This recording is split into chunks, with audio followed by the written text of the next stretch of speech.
far away. Do appreciate it, Keith. I've heard nothing but compliments for how it was run. And I think, the rest of us, we know we reorganized the agenda so that we could allow Derek to go first. So, Derek, we really appreciate you coming to talk with us. And you're welcome to stay through the rest of the agenda, as little or as much as you care to. But we wanted to let you go first. So, without any other delays, I know we've got a couple more people hopefully will join us, but we'd like to thank you and welcome you to present to us. Well, thank you, Miss Diane. It was good to be here with the group today. First of all, I'd like to say thank you for Miss Diane. She serves on our other committee, and she's done a great job with that. So we appreciate y'all lending her expertise for that. I'm sure you've heard some of the conversation from Miss Diane, but I'll try to be brief today and try to answer any questions. And I'll go ahead and share. I've got a quick little PowerPoint, and then I'll show you our website. I won't read everything to you. I'll just go over it, and at the end of the day, we can answer some questions possibly. And then at the end of that, we can provide any of the links or anything like that for our website via Mike.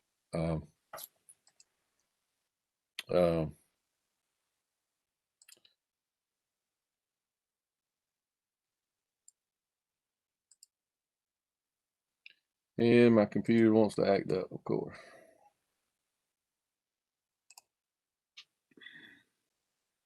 Try this again. While you're doing that, Derek, I'll just say to the group that we don't have a quorum right now, so we can't take any votes until we get David or the others, Robert or Grant. So just wanted to advise you of that as well. Sure. Oh, yeah. Let me try this again, y'all. Apologize. I know one way to fix it.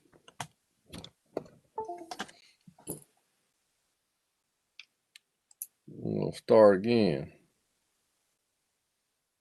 Hey, Josh.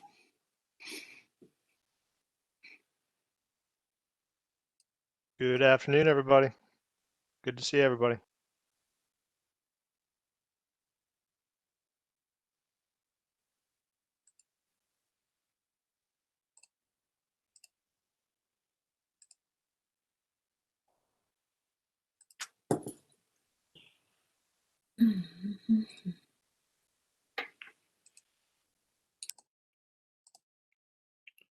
I just don't.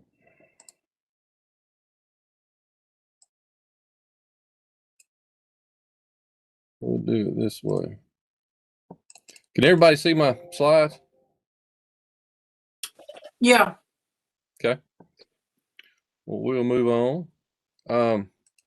Yeah, we've got two parallel projects that we're working on in the SPLOST office for the Lexington Highway Corridor. Of course, that's in your area, but it also has a sister project, the Atlanta Highway Corridor. And so I just wanted to share both of them with you this morning or this afternoon fairly quickly. And the purpose of this is to share with y'all the kind of the purpose of what we've been doing, and it's really today, today's specific effort is to inform y'all, the Airport Authority, on what we're doing. And the ultimate goal of this is to gather feedback on some projects along Atlanta Highway and the Lexington corridor areas that we can prioritize and take to mayor and commission for potential implementation, or at least identify in some sort of order that may be beneficial for future funding opportunities. And so that's what we're really trying to do with these two projects. And one of the things that we're really trying to do, and I'm showing this as an example, is really trying to build off of some of the previous reports that were done. So we weren't starting over from scratch. We were trying to utilize some of the information that's been provided. And one of those studies that was done back in 2015 was the Urban Land Institute. This is, you see some shots that were along the Lexington corridor. One was done for Atlanta Highway and Lexington corridor. And then, again, the citizens of Clarke County, approved the T-SPLOST program. And then after that, the Athens in Motion program was done. And then the Lexington and Atlanta Highway corridor studies were completed. So that a quick little history note.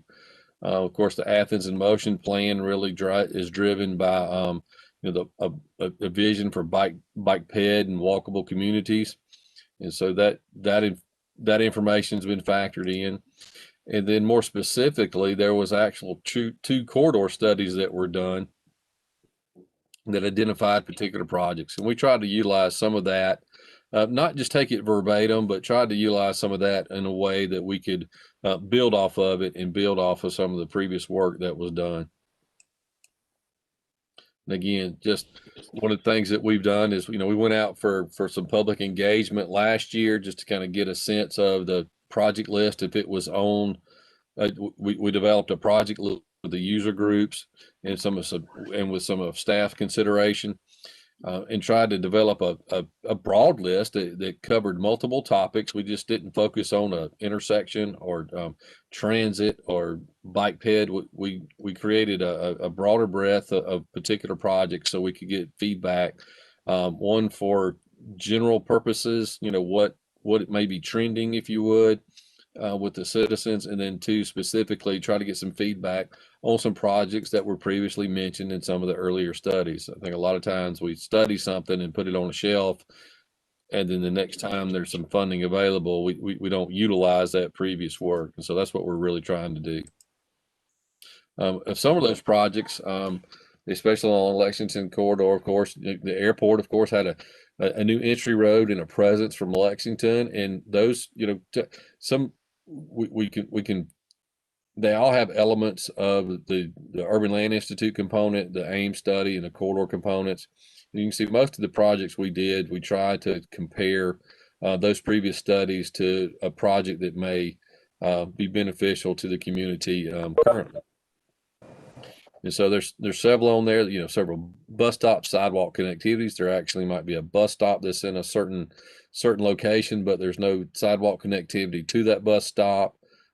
We also had several intersection improvements that could utilize improved signalization or signalization at all. For example, at Jail Road or Cooper Road, there's no red light or traffic signal control there.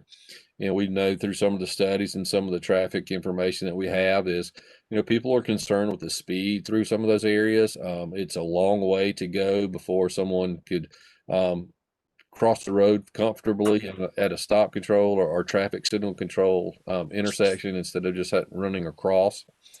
And then there's, again, multi-use trails. We've tried to develop, part of the program and part of some of the studies was trying to get that. Again, it's still bike ped, but it's more than just a sidewalk.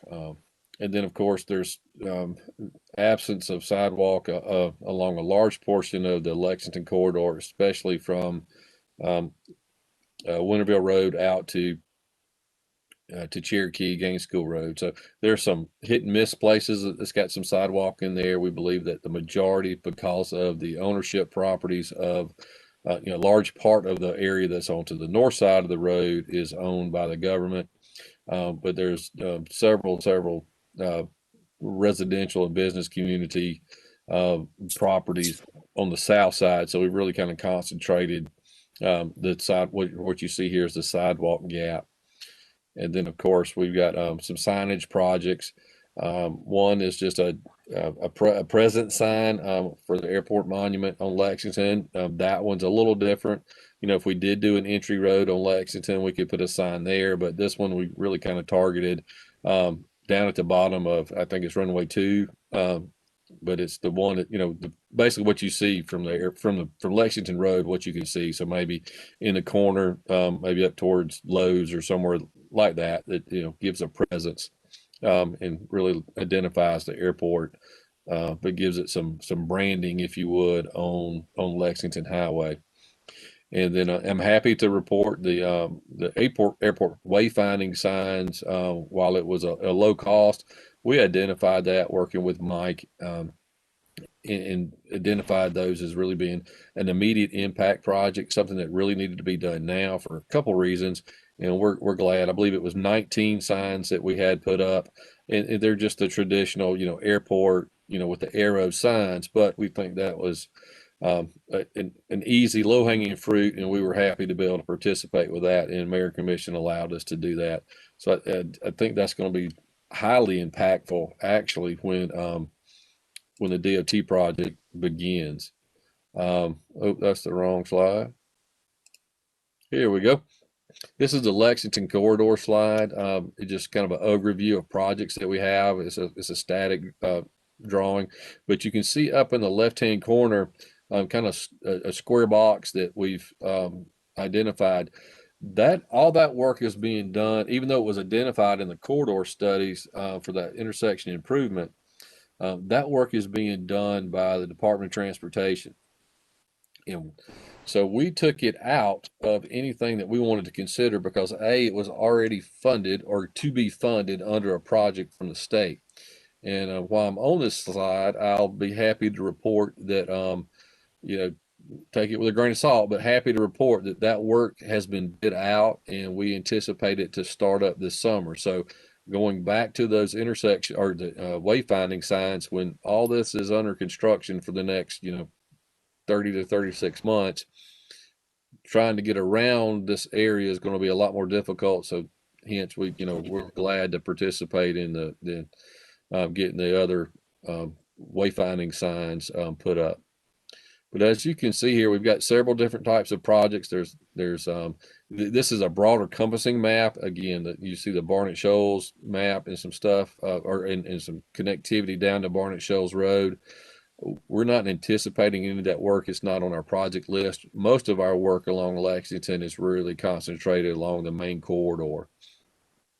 And so again, there's several intersection improvements, some multi-use bike pedestrian trails, the bus stops or transit improvements. So that's just kind of an overview, and you can kind of see their project limits from the left-hand side down to Southeast Clarke Park. So again, there's several projects that were listed on the corridor. For example, parallel route to downtown, that A7. That is a long-range plan that somebody should develop or possibly develop, but was not included in our project.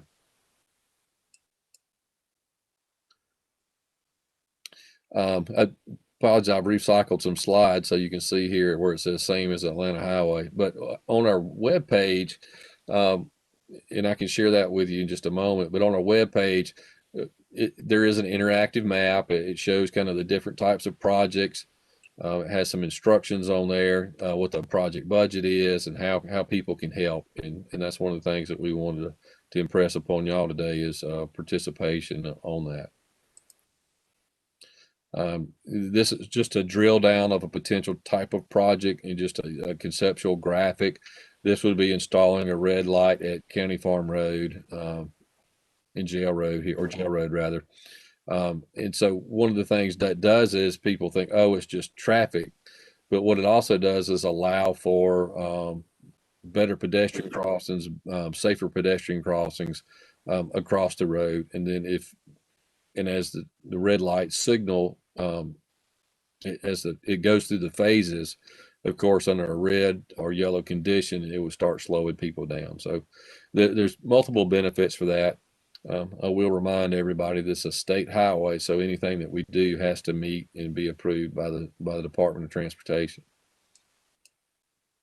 But that's a sample or an example, of the type of project. And what we're trying to do is, really we've been tasked from the Mayor Commission and from the manager's office to really to get into a robust public engagement process as we can, so we can have better informed decisions about the project. We want to be able to give the public, different opportunities to share with us. And then we want to take that information with the user group so they can hear the opinions and comments and get data back. So we can turn that around and let Mayor and Commission understand what was said about those projects, what projects may have risen to the top, whether we can honestly afford them or not. Again, we've got about $3.8 million for this project, and these corridor projects were set up generally to try to receive matching funds or kind of kickstart maybe design and then have the state come in.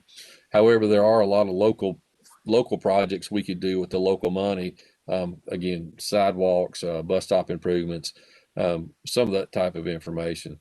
And the reason that's important is if we go to the state with a project on the state road, they've got their guidelines, and especially if it has state or federal funds involved with it, there are certain criteria that we have to follow. And a lot of times it's kind of rebuilding a whole roadway system instead of just putting a 5-foot sidewalk on the edge or something similar to that. So we want to be careful about just saying the state needs to take care of it.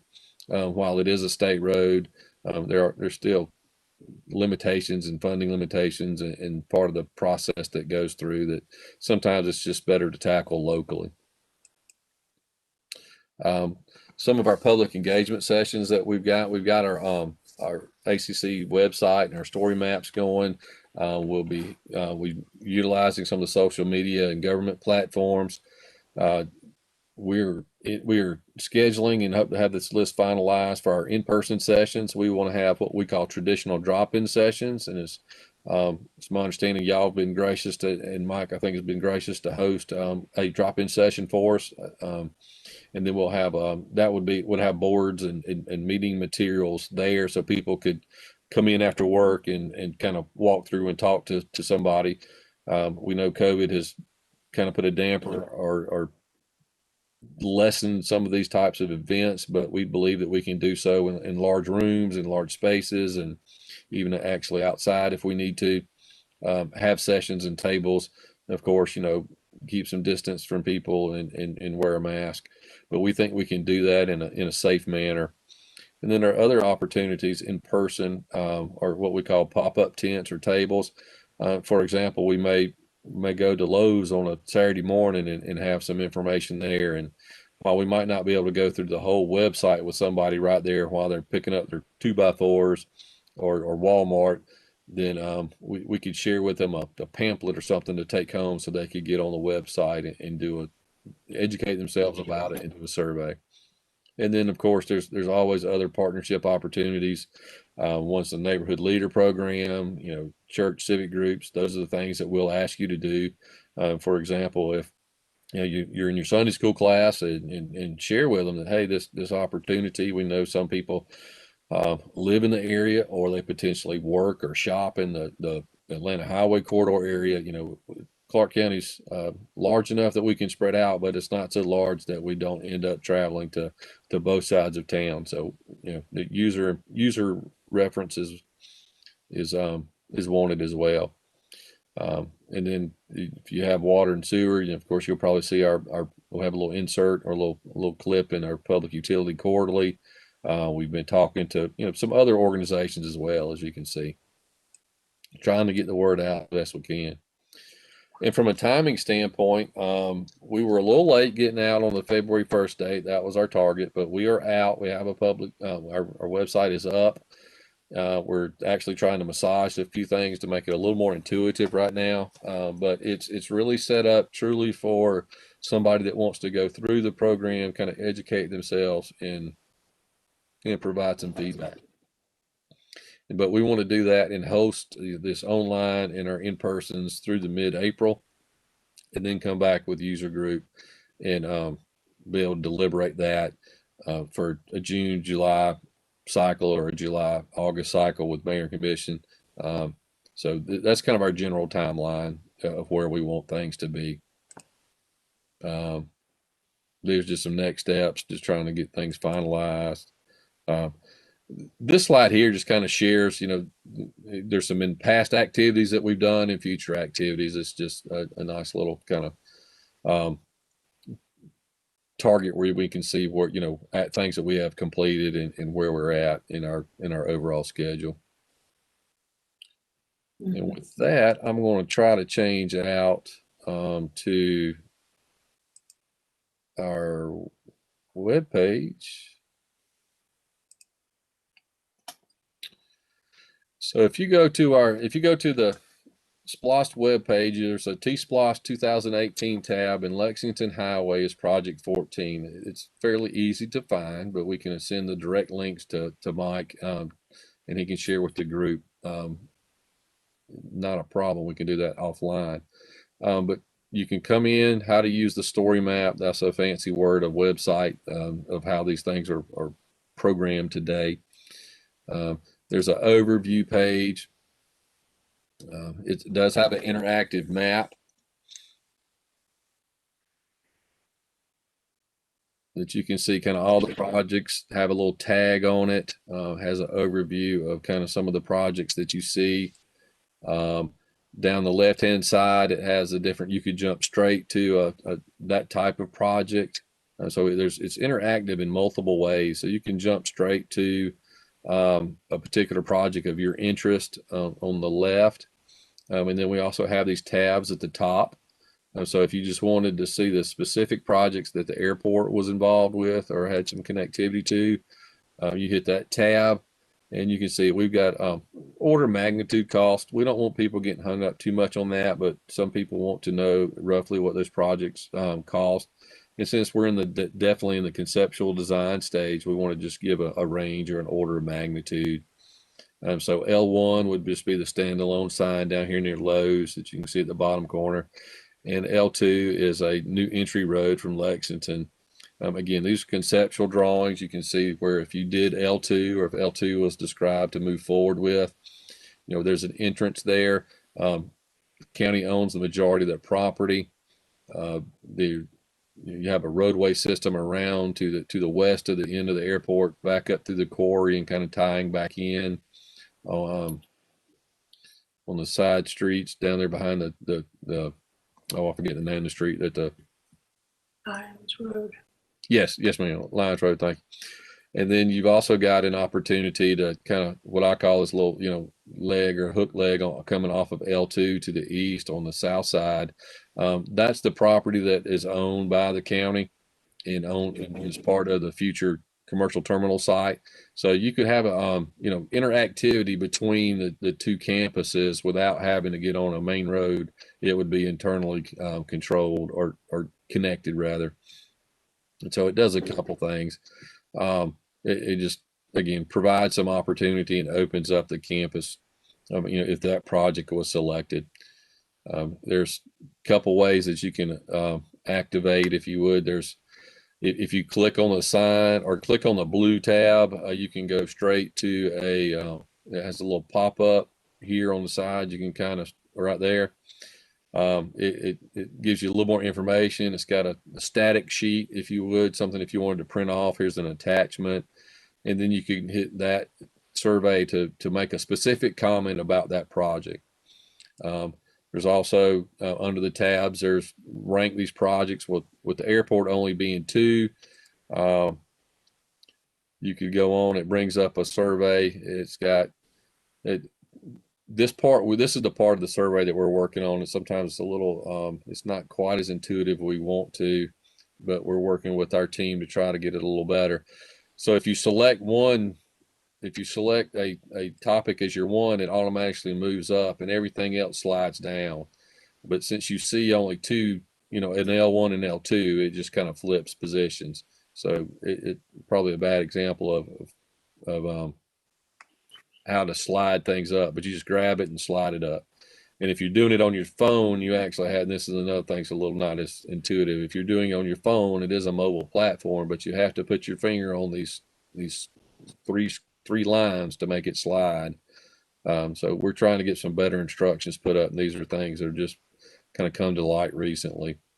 And then at the end of the day, you can scroll on down and, you support these improvements. There's some basic questions that try to give a bigger picture, if you would.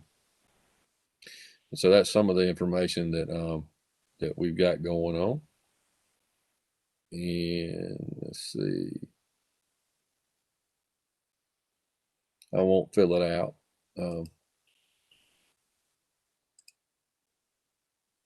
But as you see, we can go back to the airport. Go back to the tab menu, and you can see there's the transit stops.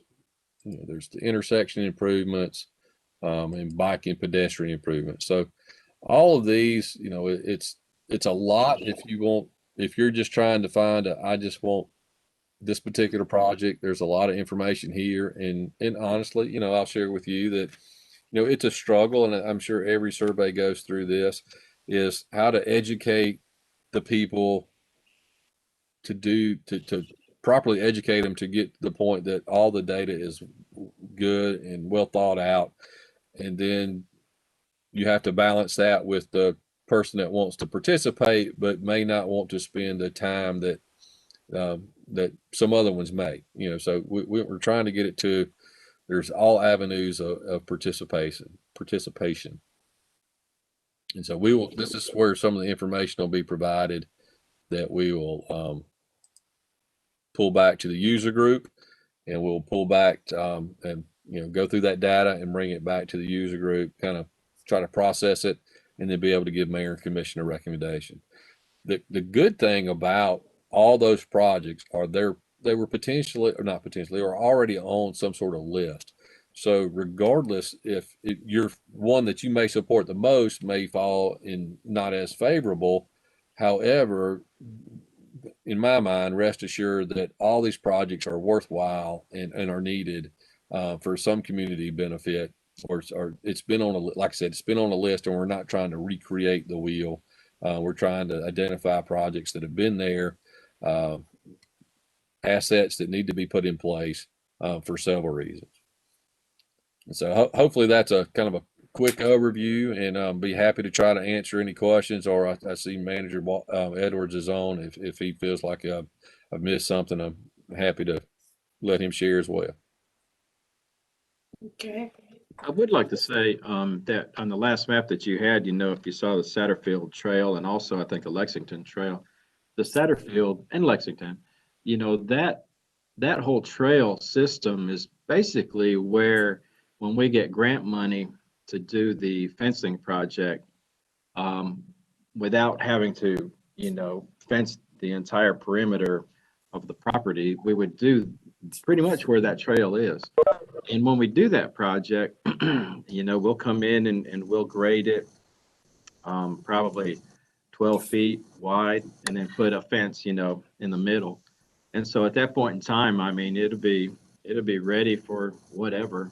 We could have a perimeter road around it, or a trail around it, whatever. But that'd be nice to, at least we'd have a start, of some sort. I don't know when this would happen, but at least that would be a start. And I'm hoping that grant money will probably come in maybe, well, we're doing the design, I guess, not doing it now, but Jacob, we're hoping to do the design maybe next year. I think that's what's in our CIP. And that's also the ROFA, which is the runway construction free area that has to be cleared. So we combine those two items in one grant. Yeah. So hopefully within a couple of years. Hey, y'all, real quick, I just wanted to share, thanks, Derek, for your leadership on this effort for both corridors. Diane, thanks for your service on this committee as well. And thanks, Airport Authority, for kind of having this presentation and this discussion. I've got to jump to a budget meeting. I'm wearing a couple hats here at once, so I need to get back to departmental budget meetings as we put together the FY22 budget. But I will catch up with Mike after the fact, and let me know if there's anything I can answer. But glad I could join you for a few minutes. Have a great rest of your day, y'all. Thanks, Josh. Derek, one question for you is, and I know you don't have the maps up anymore, but it looks like on maybe it was the overview map, it looked like it had a white dotted line saying new airport entrance, I think. And that looked like that was around the jail road, while the specific, map for the airport, referring to option L2, seemed to have the entrance up, about a half mile toward town. I think it's the self-storage places around in there where there's a curve. Are both kind of considered, or is really the one under consideration there at that self-storage, the storage facility where you have it as L2 and not back at the jail road? I would suggest the one that was on the original overview map that had the white line closer, kind of coming up Jail Okay. Road. I would suggest, again, everything's possible, but I would suggest that is probably the least possible option. And the reason I say that is based on my knowledge of when I built the jail for the county, the work that would have to be done, and then it really would it's almost only a road to get behind the jail. Then you'll have to come parallel to the runway All the way back. to get back to either the new commercial site and then come back out to the roadway or continue on. I would suggest that was not a bad effort, but just at the information that they had at the time, trying to show that there was some effort there. I would think that's probably a lot less likely to happen. The reason I picked and I chose, and I don't want to say it's just Derek's decision, but the reason I shared that line that I did, some of you may be around long enough, and it's up near the storage. I call it the old Marion Bucks fishing. Fish. I remember that. Go get your worms and your cricket. Yeah, But I remember. right in that location, again, I'm not promising anything, and I want to be careful how I say this, but if you followed any of the recent Marion Commission zoning approvals, they've just approved a zoning for a large residential development right across from there. And from my understanding, working with the designer, because he called me and asked me some questions, that location, we'll say we presume a red light needs to be put in place. Mhm. That to me is a more logical place to create it, and then you can have if you need to go to the left to go to the current location or campus, or in the future, whether y'all develop some other campus, new commercial terminal or some other type of operations on the south side of the runway, that's to me where you could get in and out relatively easy. I know I've seen the airport layout plan and the master plan and stuff when we were working on the airport projects proper, the terminal, if you would, and some of the runway work. The property that was bought, I think under 2000, to preserve that space on Lexington Road for a new commercial terminal, that if you did an entrance point in and out there, it really to me is almost, when I say self-serving, I'm not saying that in a bad way. It's just, I think, a lot harder due to the topography in there to go to the other direction. Because if you have to kind of get the campus on there, and then it's from a site development's the portion of it, it may be a little more challenging. So coming in from that backside, because there's a lot of grade differential from Lexington Road, where the property that I'm talking about, between the diversion center and the old hardware store where Central Services is, there's a lot of topography from there up to where you would want the new commercial terminal to sit so the planes could come in. So I think there's a lot of, I'm not saying it can't be done. I just think it's probably, in my opinion, from an engineering standpoint, I think what I've shown as a possible opportunity may be maybe a better fit. I don't want to say the best fit, because everybody can come up with a good option, but Okay. that's what we're seeing right now. Yeah, makes sense. I'd like to go back and add a side note to Mike's comment about the trail that's going around, or potential trail. It's public knowledge, of course, now that the Marion Commission or Public Utilities Department has purchased the quarry, and then in the future that will become a holding tank, if you would, for usable or potable or water, for in times of drought. And there's other opportunities out there as far as the Firefly Trail, other greenway type activities.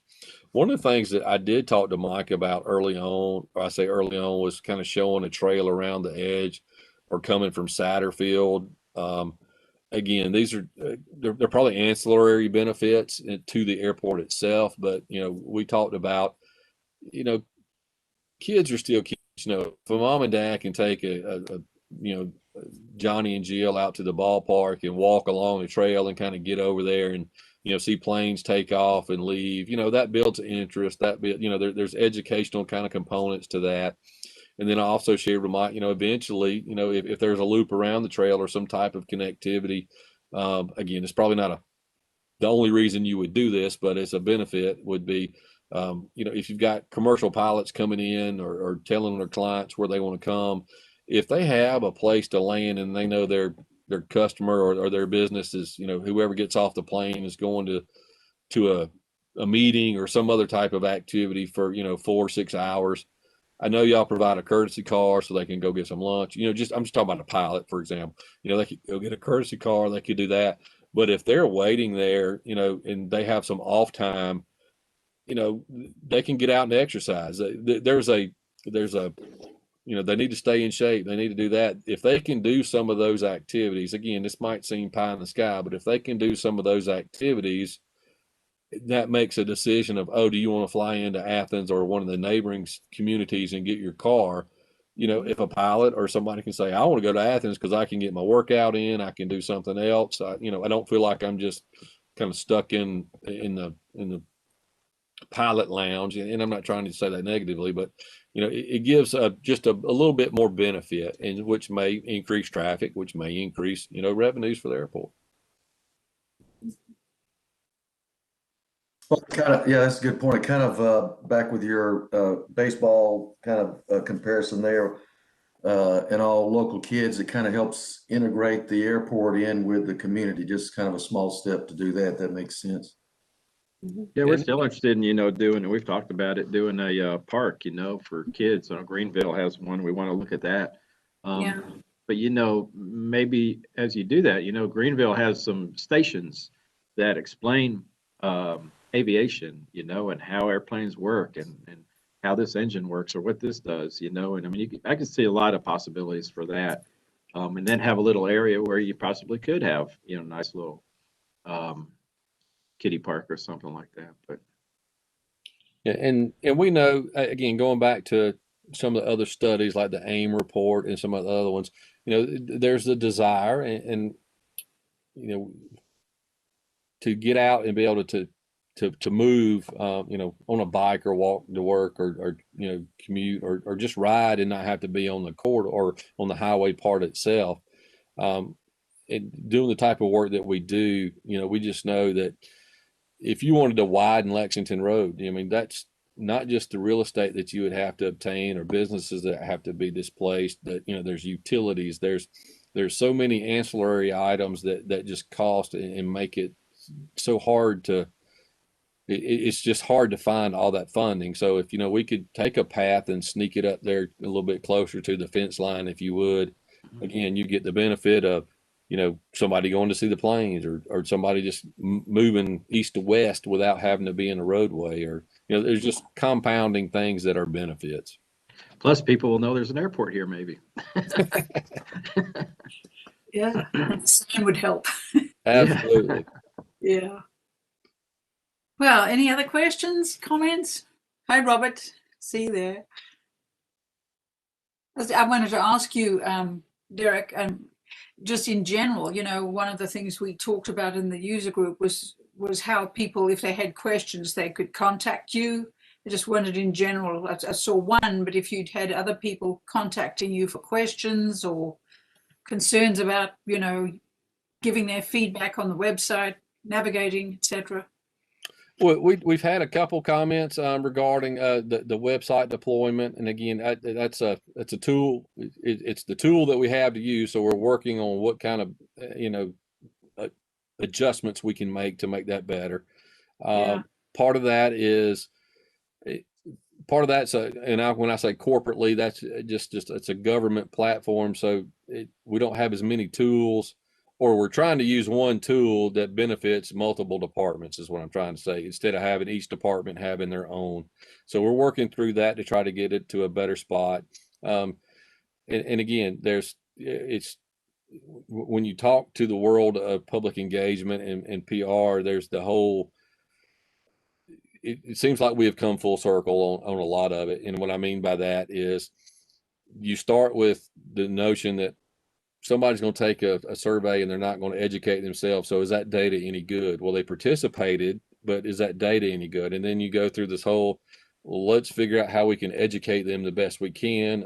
Hence the website. It's got a lot of great information. And if you spend the time to do that, and then we're almost back to the other side of that, saying what's too much and how long will somebody actually sit at their computer and go through that to make, an informed decision. And so it's a conundrum. I won't say I'm the best person to try to figure that out, but hopefully we've got the team that can do that and give us the best that we can at this point in time. So it may not be perfect, but again, every time even when we hiccup, we learn something. So hopefully in the future, there won't be as many growing pains. In this particular project in Atlanta Highway, there are two projects that lend itself to a little more challenge because there's so many broad topics that somebody could comment or want to focus on. Like I said, the transit, the buses, the multi-use, the roadway side of it. A lot of times we don't think of it that way. We just have do you want red, white, or blue? What's your favorite color? And it's kind of a little quicker and a little easier to kind of to ascertain their understanding. But a person that may get out, they may drive to work on Monday through Friday, but want to get out and play on Saturday, Sunday. And so they may be interested in both of those topics. So how do you kind of massage all those kind of topics together to prioritize stuff? So it's a challenge. I'll really say it is a challenge, and we're trying the best we can. Well, we'll have our work cut out for us, collating all of it, but it'll be interesting. It will be. Yeah. Any other questions? I'm not in a rush. I just want to make sure I cover everything.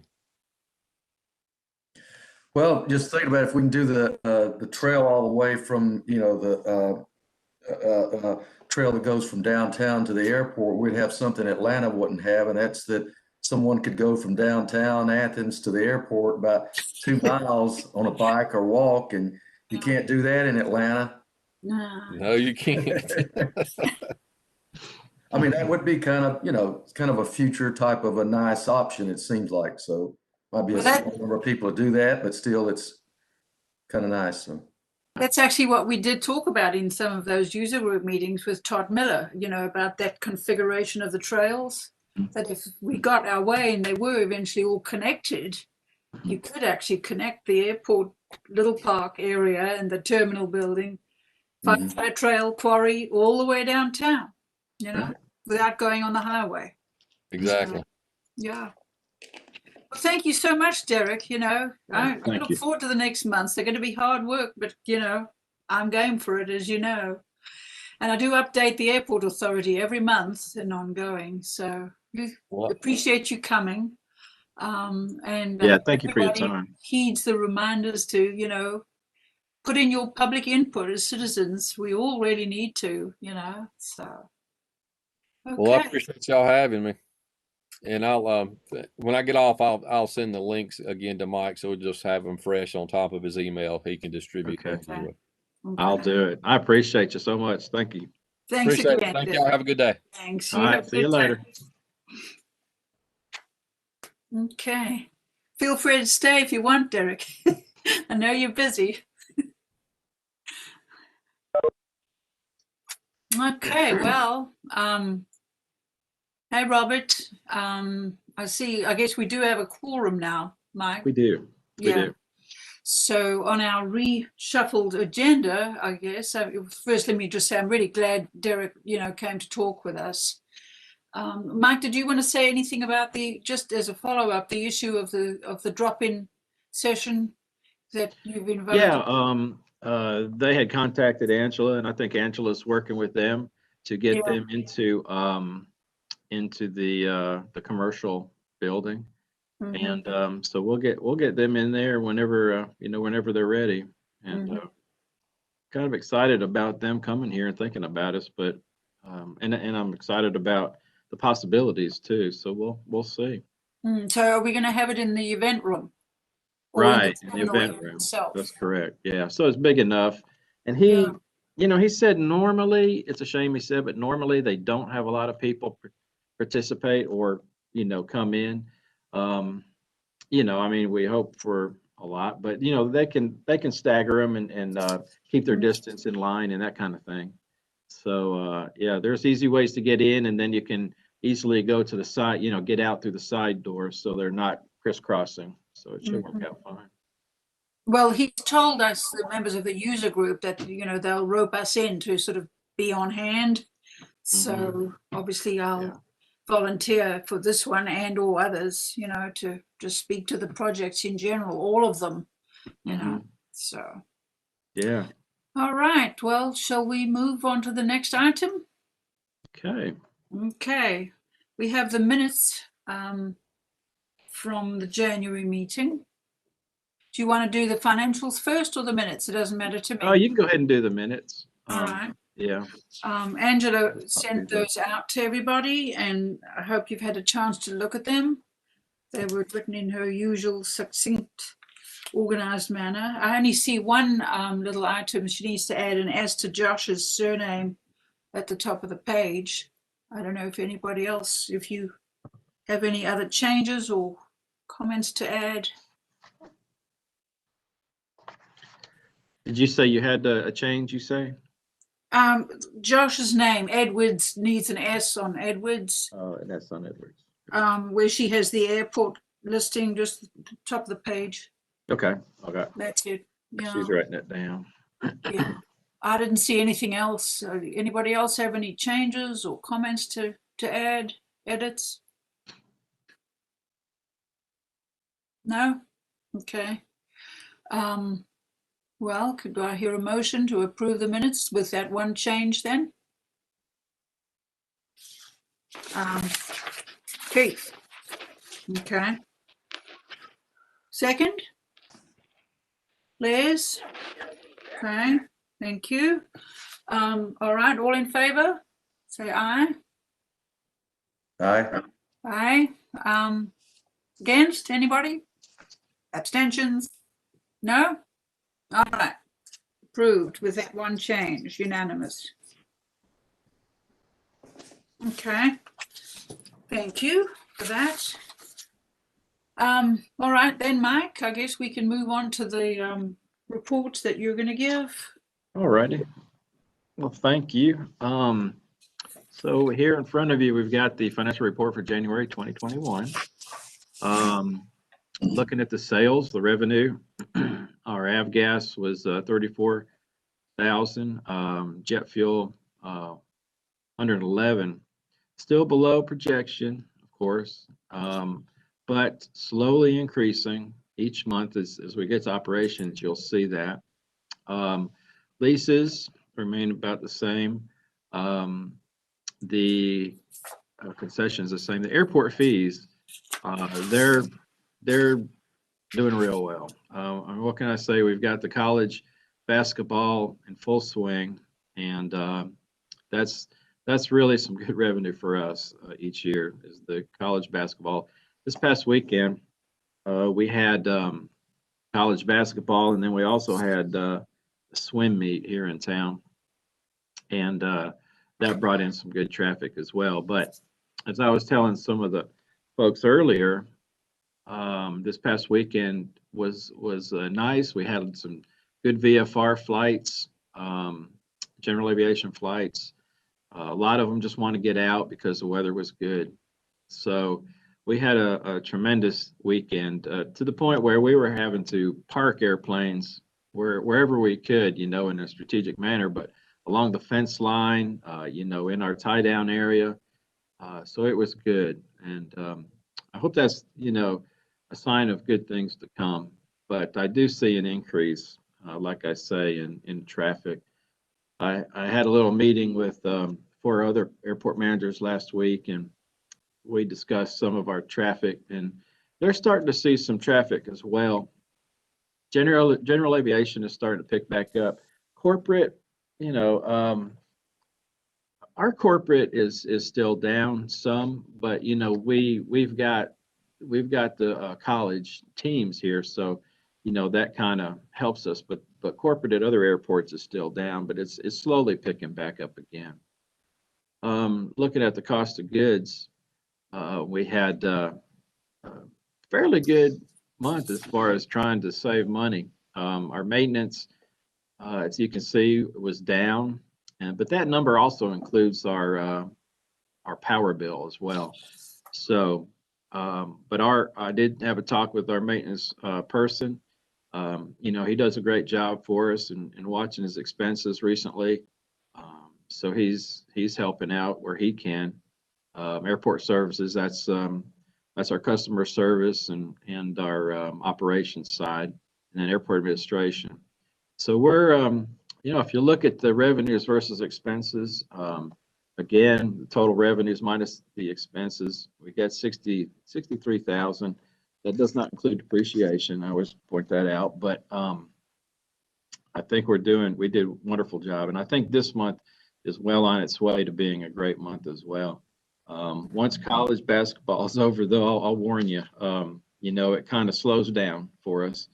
And that's kind of good in a sense, because that's what we're hoping, to start the projects. So if we started projects now, there'd be a big disruption, in this chain of aircraft coming in. So I think even though it seems like it's been a while, we keep talking about when's it going to start.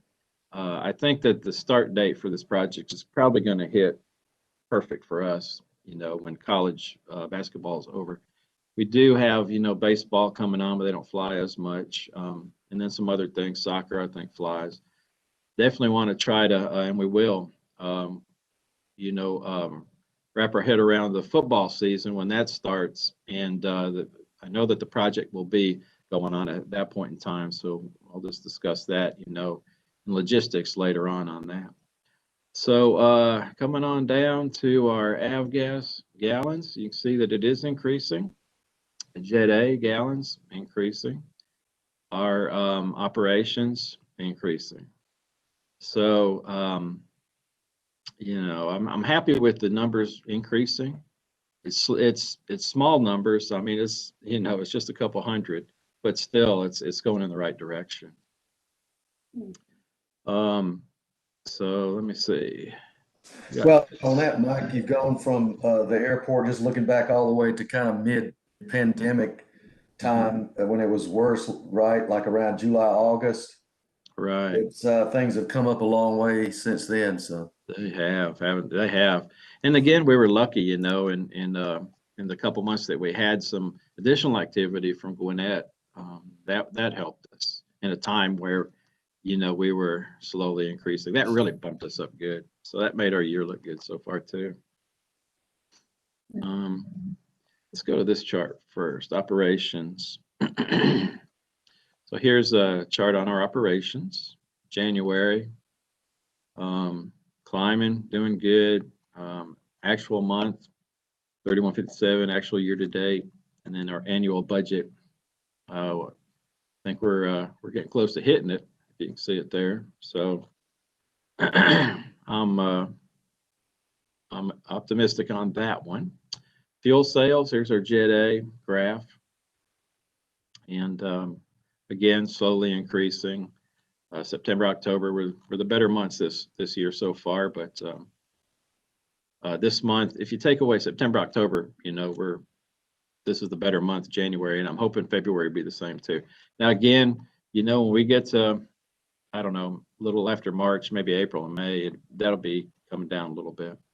I think June is a very slow month for us, from what I remember and hearing. Go ahead. You had mentioned, I think, to me and Keith the other day that, they're flying bigger planes. They are, and so they're buying more fuel, which I found very interesting. And yeah, that'll last as long as they have to keep all these athletes at a distance from one another. It benefits. Yeah, and I guess there's enough money generated in college athletics that they can afford that. I don't see it in the baseballs or the soccers. But yeah, I was surprised, to see 737s flying in. One came in and left out last night. And then the regional jets, that's the majority of what's flying them right now is regional jets. But yeah, then the 737 is coming in. Now, if they don't get fuel, of course, we make a lot of revenue from them, on the landing fees and the ramp fees and the air stairs, and baggage handling and that kind of thing. So our fees, and I know if you looked at that, it's kind of lopsided. The budget's way down and the fees are way up. Well, I had increased the fees last year, and I didn't.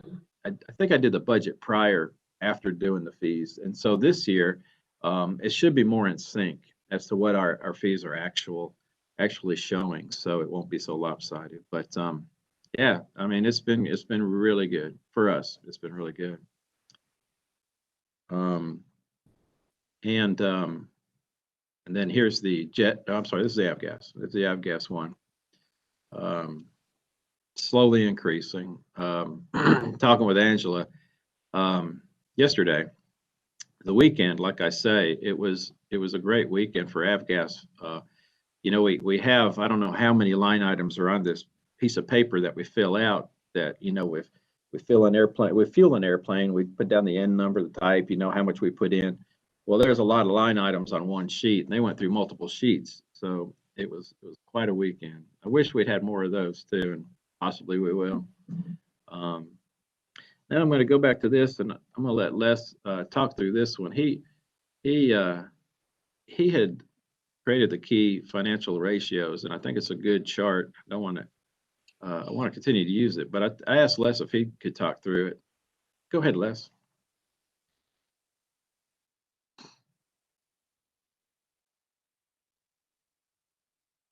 Losing my connection. I'm sorry. That's okay. We can hear you now. What we came up with. Let me turn on the video. We had developed a series from the ACRP that's some standard financial over and above what you see in the financial statements. These could give you a good bird's eye view of what's happening. So one of our strategic, these are sort of forward measures. So we have the operating revenue increase over prior years, and you can see that we were budgeted to increase 6%. We're actually down 27%. But since a lot of that's gas, our cost of goods sold has also decreased. So you can see that our operating income budget variance, we were hoping that's that bottom line that Mike showed. Operating revenue minus operating expenses. We had hoped to essentially break even. We're actually 54% ahead of where we should be, which is a great number. A number that also will give you a good extent if we're actually ahead of budget on the ratio of revenue to operating expenses. So which says even though we're not making the revenue we want, we're managing our expenses. As Mike talked, you could see the big difference in maintenance. And then the other two numbers that are key beyond the sales of the gas is the gross margin. We could be having humongous sales on gas, but not pricing it right. So you can see we're at 31% versus 24% on avgas and 56% versus 46%. This number, and Mike and I, we've been talking for 3 years. The cost of goods sold, unlike most businesses, doesn't match the sale because of the way they do the inventory. So I think you've seen months where we've had revenue with no cost of goods sold. So this sort of evens out as the year goes on. So bottom line is we're actually making a greater profit on the fuel we're selling, even though we may not be selling as much as we had hoped to. So those are those ratios. Any questions?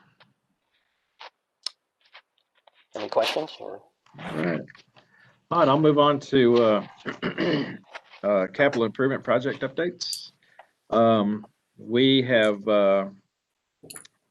got a pre-construction meeting set coming up for the localizer project and also Schedule A taxiway alpha project.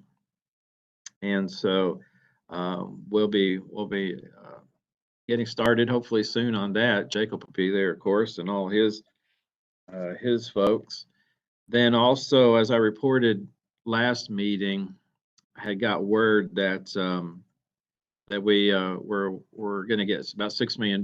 We're able to do the Schedule C. I'm sorry, Schedule B. Is it B? Yeah, Schedule B for Taxiway Alpha, and get that done.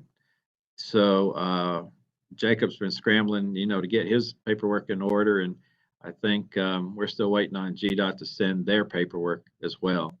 But we're excited about that. I talked to Joseph. He was our GDOT project manager. He's with FA now, but I talked to him not too long ago, and he said it just made sense. Jacob and Holt had everything ready for us as far as design, and we had already done the bids, and everything was just perfect for us to get it. So yeah, Jacob, you want to add to that? No, I think you got it covered. We're just looking forward to getting that going. Yeah, we sure are, I tell you. And like I say, it seems like it's been a while. We kept putting it off, but it's best that we did, especially after football, and then with this huge success this year we've had with the college basketball. It is just really busy, so I'm kind of glad we held off to this point. Any questions on the projects? As far as marketing and outreach activities, I sent a newsletter out, and that went out just about a couple weeks ago. A little bit after the first of the month. I'm working with Sarah right now, our intern, to do the next one, and then she's working as well to help in the annual report distribution. She's going to be sending that out in various methods, and as far as the printing, we kind of had a hiccup on the printing, and so we're kind of back on track with that. So we should have those in hand hopefully within the next 2 weeks. And Josh is asking as well for a good handful of those so he can get them to the mayor and commission. So I'm seeing, I was hoping we could get all that done in January really, but the printing was, it was delayed. So so then I was hoping February, but it looks like March. We'll get all that stuff out probably 1st of March. And as far as the in-hand stuff, but Sarah's working on getting all that out right now is on our website, and Facebook, and really blasting it out. So with Angela's help, of course. So that's where we are on that. As far as COVID-19 update, I did talk to Josh prior to this meeting because he did tell me he might have to bug out. And he said he really didn't have anything on that front. But as far as the airport goes, we're all healthy. Nobody's had any issues. Our operations folks, being firefighters as well, were able to get their shots. And so we're thankful for that. So we got five of our folks. We haven't gotten it quite yet, but we're waiting as well. Just staying safe, keeping our masks on. People are adhering to that in the terminal building, which is good. At first it was like, okay, some did, some didn't. Now, I guess you see more with the masks. People are understanding a little bit better. I think that it's just safer. So, it's where we are on that front, and I believe that's all I have. I think you're muted, Diane. Are you guys on a list to get your vaccine, or is that history for you Yeah. already? Because I'm behind Yeah. COVID, having been away. Yeah, we're on a list. We're not at the top of that list. We're not considered the essential, over 65 or, medical or emergency services. But yeah, so I mean, I put airport manager and they didn't say anything. So whatever. Just kidding. No, I'm staying safe. We all are here, the rest of us. So they'll call us when they're ready, I guess. Yeah. Okay. Good job. I think that's all really good news, Mike. Yeah, thank you. Remember April. April was the terrible month. We have to always remember last April. That's right. Exactly. Yeah. All right. Well, moving on. I guess there wasn't any old business. It depends always how you define old business versus new. So we can move to the last two items on the agenda. And these also reflect, you know, the good discussions that Keith and Mike and I had in our little agenda setting meetings and get-togethers. Let me address, if you will bear with me, just to share some thoughts with you about the issue of the Google Drive. I noted in the minutes, and also heard, you know, directly from Keith and Mike, that there was discussion of the issue of the Google Drive in the January meeting while I was in Kenya, but that, and Les had given some degree of an overview, but that you'd postponed the question of a decision until this month's meeting when I was back. So I just want to say thank you for that consideration for whatever my. I felt everybody should be involved because it's a whole group thing. Yeah. So let me first, before we do anything else, I just want to share some thoughts with you. But before I do, you know, let's just say, you know, a thank you to Les for the efforts that he's put on or into, you know, the effort to archive materials and work on this Google Drive during his term as chair. So I just want to put that up front before sharing some thoughts with you. Let me just give you a flavor of some of the issues that, you know, we mulled over for many months, Mike and I and Angela and even Les, and also now Keith, since he came on board. We've discussed the issue of the Google Drive. And so, you know, in more recent months, I think we've really tried to boil down the related considerations for ways in which airport documents are archived in general. Because we actually do have several forms of archiving, if you consider them. You know, the airport office maintains all documents in its own form of archive. The ACC Central Information Office basically archives and retains all final formal documents.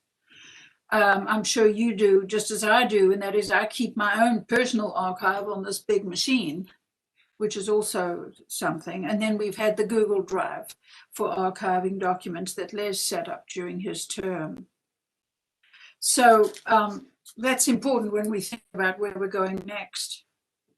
One of the things that's come out in all of these discussions in the last several months, and actually the whole of my term on the Airport Authority, is some concerns about the nature of the Google Drive. Angela used the word cumbersome. It's cumbersome in the sense that you have to be given access to get into it. You know, does it really suit the purpose, etc. It's a user issue. Secondly, related to that, access has to be granted. If you're not granted access, it's of no use to you. And unfortunately, that was my history for many months in the beginning of my term. I had to actually, you know, talk with Les multiple times, and we had to get that sorted out because I actually had not been granted access. So I couldn't use it at all. And there were other people who still were on the drive, you know, who were no longer on the authority. So there's the issue of, you know, having to maintain and manage it in a way that equitably provides access to everybody. If you consider that the other forms of archiving are there, you could argue, and this is something we sort of mulled over, you could argue that, all due respects, but you know, the Google Drive is duplicative because we have the other forms of archiving already. And then actually, I mean, Angela, you know, I don't think, is Angela with us or is she? Yeah, she's with us. She's next to me. Okay. Angela, I don't know if you want to share, you know, your concerns about how the drive has or hasn't worked in terms of multiple people having editing rights and access. But that is an issue as well. Angela, I don't know if you want to say something or I'll just make the point. She's trying to unmute. Okay, yeah. Here, she can talk on mine. Okay. Yeah, I mean, I like as we talked yesterday, I like the Google Docs for the archiving and having everything in one place for new members especially, but there are other ways to do that. It did seem to be a little, you know, for sharing documents to review and to revise amongst the members, it didn't seem to work as it should.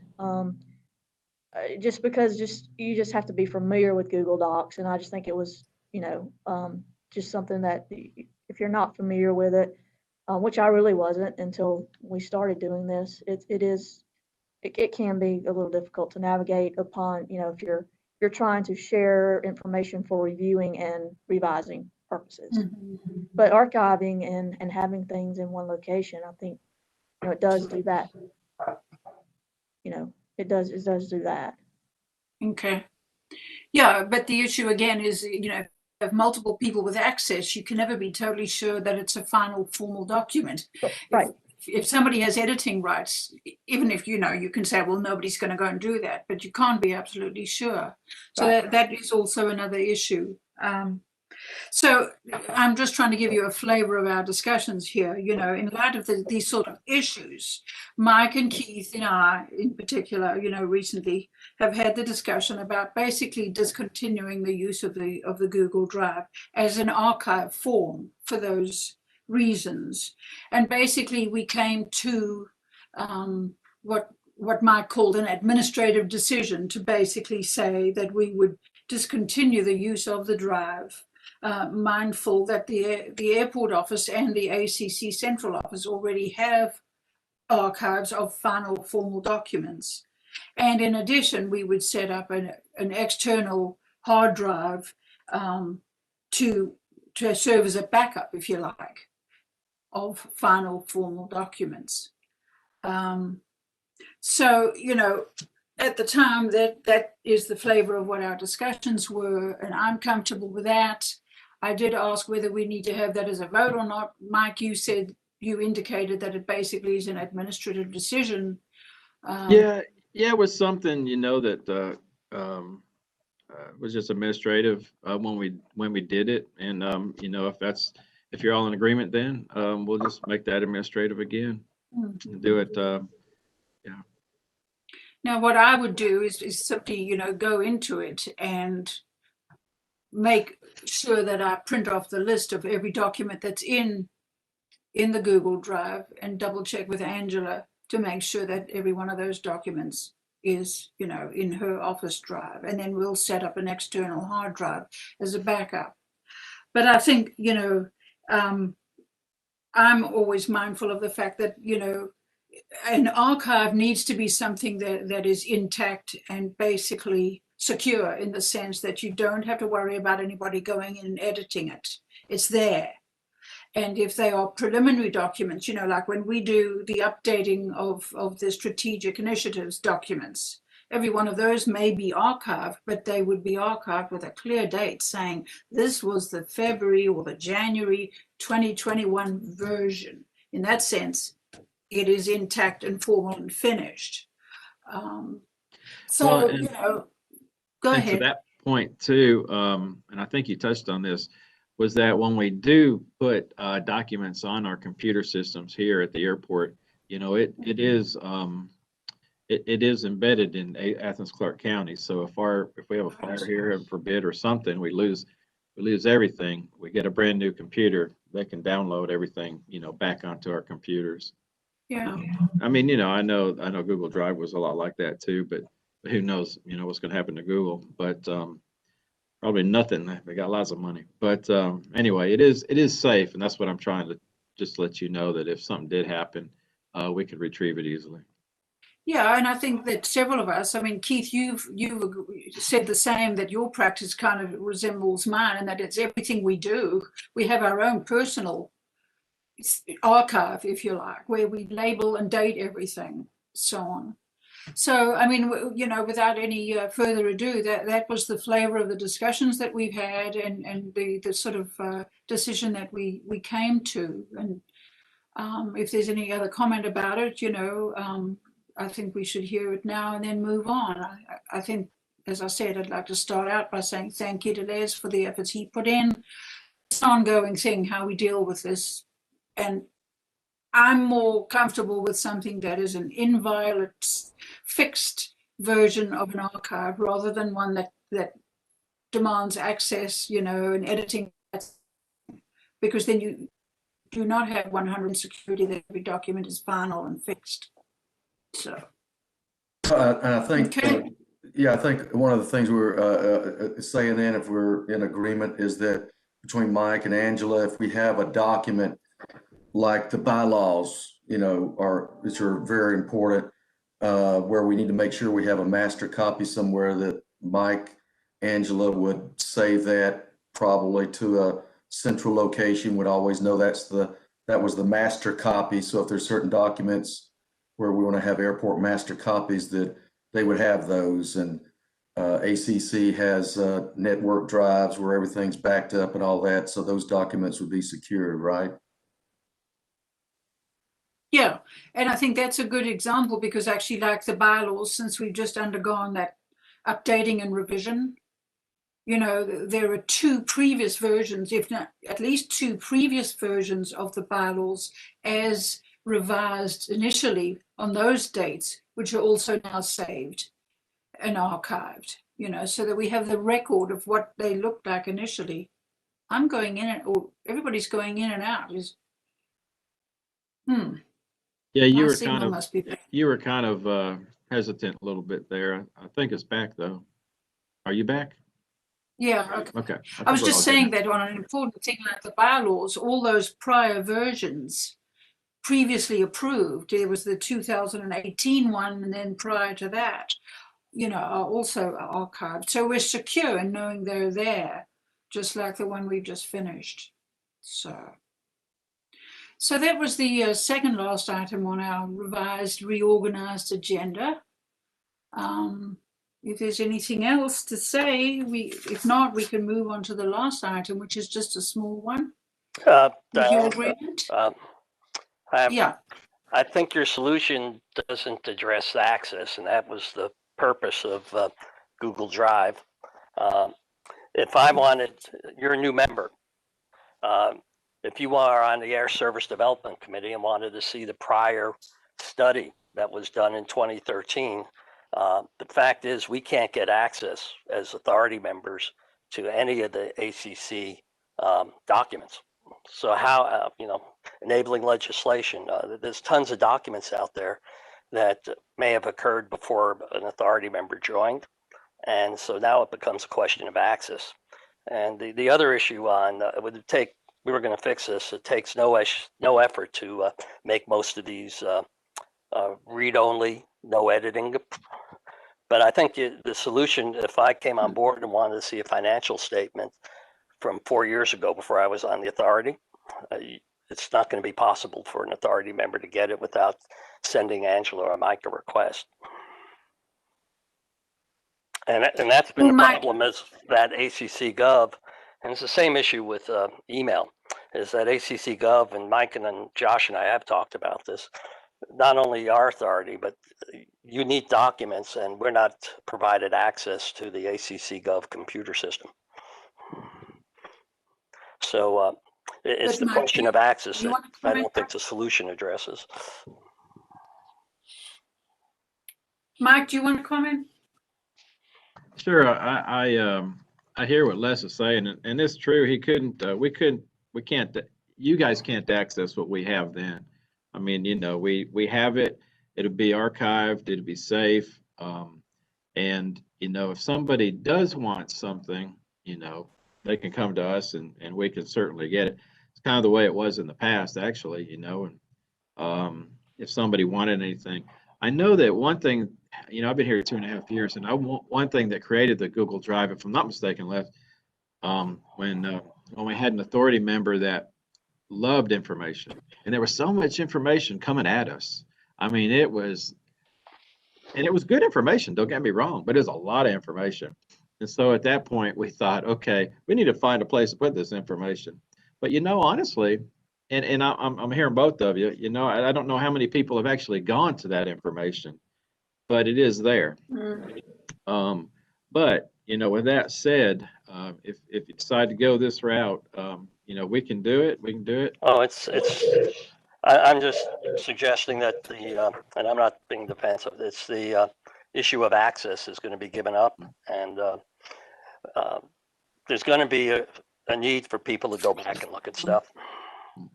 If you're really trying to research, let's say, operations for the last 4 or 5 years, or you want to look at a financial statement from 2 years ago. sharing issue is very easy to address. And we were going to, and I'm glad someone's taken it over, but it's gotten cluttered and the filing. But I think there is this access issue that. Yeah, it is. Well, It is. I respect what you're saying, but there's also, I mean, at the extreme version under the Freedom of Information Act, that information is accessible. No, that's. And I'm not really. My position on it is I'm actually, not willing to take on management of the Google Drive. I'm favoring the solution that we have agreed on. I didn't have a good experience of, working with this Google Drive, as you know, because I wasn't given access for. Well, you are given access actually, but we can take that offline. It was locating where the files were. Well, I think that's what was called cumbersome. So my position is that I'm not really in favor. I'm certainly not willing to manage it. I'm not. Oh, no, I don't. I think we had so, talked maybe about turning it over at one point. So, but I think I'm just raising the point. No, we take your point, but I think that there are ways around that. So where do we stand with it? I mean, if you want to, revisit the question, you can. If we've made a decision, obviously we can continue to talk about it. Information and archiving are going to be an ongoing issue. Yeah, and that's something, we'll always have here. Angela does a good job in archiving here, put on thumb drives. It's available whenever you want it. I mean, honestly, it is a good way. Google is a good way to, keep everything together too. But it is a lot of work, and I don't know if we have the time to do it really, but we can certainly have everything if you guys want it, through. I think I may be the only person who used it, so. Yeah, and that's what I was. I thought David did also, but.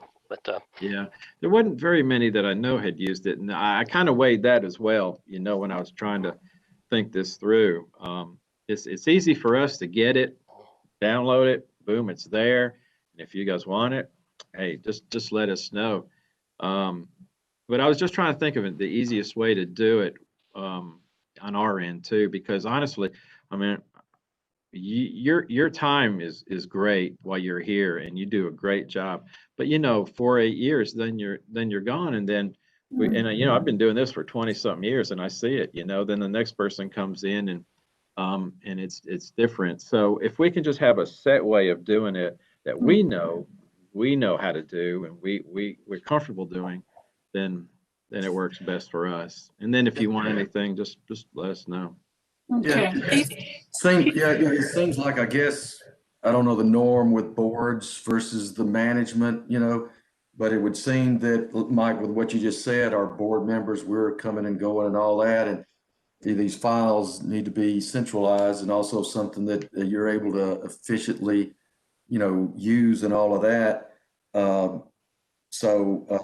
Having them housed that way, and then there's less mentions about accessibility. It just seems, I guess we need to, one thing we've got to do is make sure we get the files we need a step plan to get the files from Google Drive into whatever kind of arrangement of folders that makes it easy to find certain documents. So if we have new members or any of us want to have access to a file or a set of files, or need it looked up for us and then sent to us, what's the easy way? Is that going to be really all that hard? Is that going to be easy? Mike, do we come to you or straight to Angela? Seems like we could work through that. Yeah. But we need to get them. I guess we do have a step where we've got to get these from Google Drive, the ones that we want to continue, and then when you think about and you think about the things that we actually work with right now, it's the bylaws, it's the financials, it's a lot of the history, that's on there right now as far as the history of the airport. And I agree with you, that's the stuff we need. There's a lot of other stuff in there that's really interesting, but I don't know if we need to archive that, some of it perhaps, but you can always go back to the internet if you want to find it, because that's where it came off of, a lot of it. Yeah. Okay, well, shall we leave the topic for now? I think that we're agreed on what the next step is, and I'll certainly be working and willing to work with Angela and Mike and others on that. So, as I said, it's an important thing, and we'll be talking about it in, endlessly. So, okay. The final agenda item is just a small one, and then really just, informational. Another thing that, that I mentioned earlier as an interest, I guess it was last year sometime, was the issue of, sustainability. We've mentioned it from time to time. And one of the things that I had talked with Keith about, because Keith being keen, able and willing to learn and gather more information, and said, well, what else can I learn about? So I said, well, one of the things you could do is look at some of these materials that Les had been kind to give me and that I'd also found on my own. So Keith actually has been taking some forays into the topic of sustainability. And so actually he's pulled together quite a nice set of brief updates, at the county level and also at the airport level. Mike will chime in. And then, it's something that Keith and I are looking forward to working on, in ways that we can. So Keith, I'll just turn it over to you. Want to give us your update? Then maybe any comments or questions? Yeah, this is just kind of brief, more touch and base, because it's something that we as a team we're going to need to be delving into, because Athens-Clarke County is working on master plans for sustainability. They don't have those developed yet. I think there were some exchanges with emails earlier with Les, Mike, and maybe Diane last year about the process, and that there'd be some master plans. There've been some things that Mike has taken some steps on, called them small, but some practical things, and Mike can mention those in a few minutes. Otherwise, is where we stand right now is that I think we've been asked to not make any major steps, major plans for what the airport is going to do, except for things like what Mike's going to talk about, until the city ACC has completed their project of developing master plans. And then I think most all of us know, as far as goal roll down and that kind of stuff, will be then, as part of the organization, one of the many organizations under the Clarke County, will be asked to start developing things that the airport can do in relation to sustainability. So that's kind of where we are, but it'll be something we'll need to be working on along with Mike and his team there, are supporting Mike with it. But we're kind of on hold until the city says, this is what you've got. Now, we're rolling this down and expect all the organizations to figure out what you can do. The only other thing I would say is, just out of curiosity, I've been trying to figure out what are things where sustainability would relate to the airport.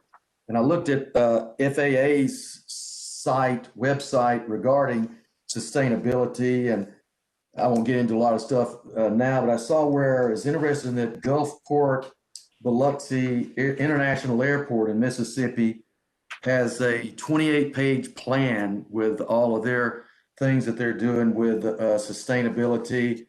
And some of it seemed pretty practical, but it includes things like, air quality, efficiency enhancements in the buildings, vehicle fleet improvements, which tie to a couple of things Mike's worked on, anti-idling policies, refrigerant management programs, and then also things related to noise, land use, water, ecology, things like that, as well as waste management. But it was interesting too that they tied into this, and actually the FAA did, they tied in socio-economic efforts in with sustainability, such as promoting local programs, community outreach, and employee and passenger health and things like that. So anyway, this is something we kind of delved into there, but so we're, again, kind of on hold until we get something, but then we'll need to work on our plans. Mike, you want to kind of tell us just some things that you've done already? Sure. So when they built the commercial terminal, they built that green, and that was done. The jet truck has a mission control system on it, and Toby. I think we've had that several years now.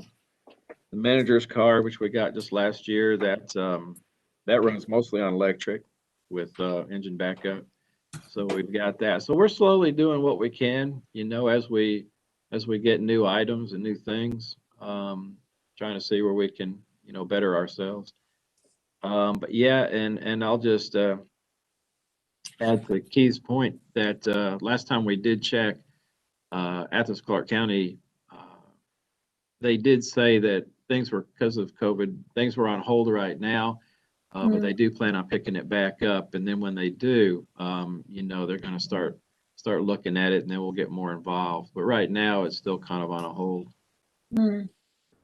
So I don't know, Les, Diane, Robert, Grant, you all have any questions or input? Just, we're again kind of on hold, but any thoughts for right now we ought to be considering? Yeah, Well, Keith had we've talked about, oh, I'm sorry.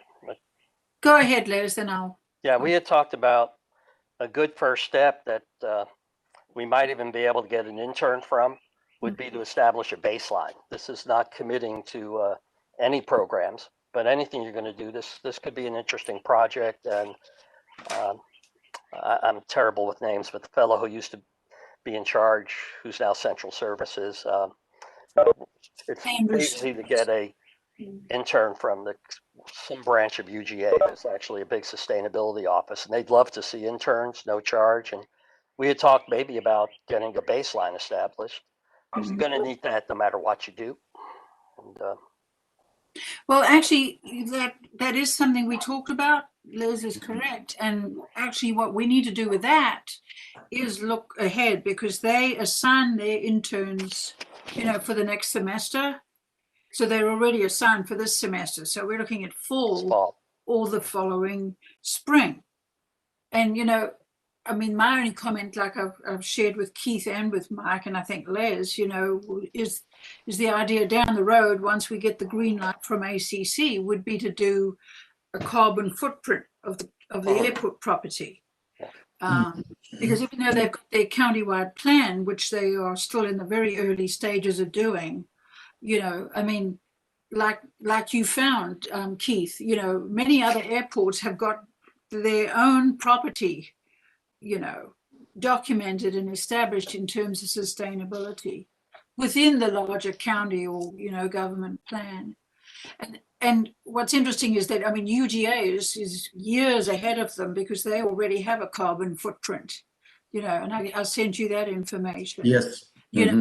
And so that would be a really nice project, for an intern or something. So that's something that we could talk about, as a long-term thing, looking at late this year, like a fall semester or spring next year. Get in touch with, the sustainability office and sort of put in an application. And obviously, touch base with, what's the guy's name? Is it Wharton? Yes, Mike Wharton. Yeah, Mike Wharton, just check in with them. What does he think of that? Because that would be easy to do. A lot of that information you already have on hand for a carbon footprint, about emissions, about fuel use, about energy use, land area, green space, etc. There's a formula for it, So based on that, would it make sense if Mike goes ahead and reaches to Mike Wharton about taking this step with an intern? I think the first thing would be, and I'm on their list, their sort of contact list, would be to contact the sustainability office and find out what the time frame is. How far out do they expect applications? Right. Are we looking at fall semester? Are we looking at spring semester, or what? Because Mike would want to know that right off anyway. Yeah, we need to know that first, right? Yeah. So I think we're all in agreement. That would be a really neat project, I think, just as a, first step. Baseline, if you like, footprint idea. Sounds good. Yeah. Robert, Grant, anything else to add? No, not at this time for me. Okay. Yeah, it's a long-term thing, and we're waiting, for green lights. But I think we can still, get excited and enthusiastic and interested in some things long-term like that. So, thank you, I'm glad you're doing those reading and investigating activities, Keith. So I also gave Keith, incidentally, all of the things that we had been discussing about events, public events and plans and things. So he's got more reading homework that he's been doing. I'll keep you busy. So if there's any other business, I guess we're at the end of the formal agenda. If there's anything else, any updates or something anybody wants to mention. So I guess we didn't see David today. Huh? No, I hadn't heard from him, so I don't know. Have you Yeah. heard from David? No, we haven't heard from him. Okay, well, maybe we'll catch up with him. Yeah. So For some reason, I had a little bit of a difficult time connecting in. I don't know if it was just the system or what, but my apologies Yeah. for being tardy. David. he might have been because he often connects on his phone when he's on the go. So, well, I'll check in with him. Well, I just want to thank everybody. And again, I'm really glad that Derek came to talk with us. So I don't know if any of you have actually gone onto that system to give your input, but it is complicated. And, you know, we've had some, like he sent me a note and the other members of the user group. He got one citizen who wrote a very long, detailed, not a complaint, but a concern about how complex it was and some of the ranking issues. So that's what he was alluding to when he said they're looking at the rankings as the way they've got them set up. But anyway, I'll keep you posted. You know, I think we're going to have our work cut out for us trying to collate all this input, whatever it is or how much it is. Yeah. So unless there's any other business, I guess we can conclude the meeting. Can I have a motion from somebody who'd like to suggest we end the meeting? Les? We adjourn. Okay, any second? Robert? Second. Okay. All in favor of saying bye for this time? Okay. All right. Well, thanks for a good meeting. And I guess I'll be seeing you on email. Okay, if not in person. Thanks. Bye. See you Bye. both later.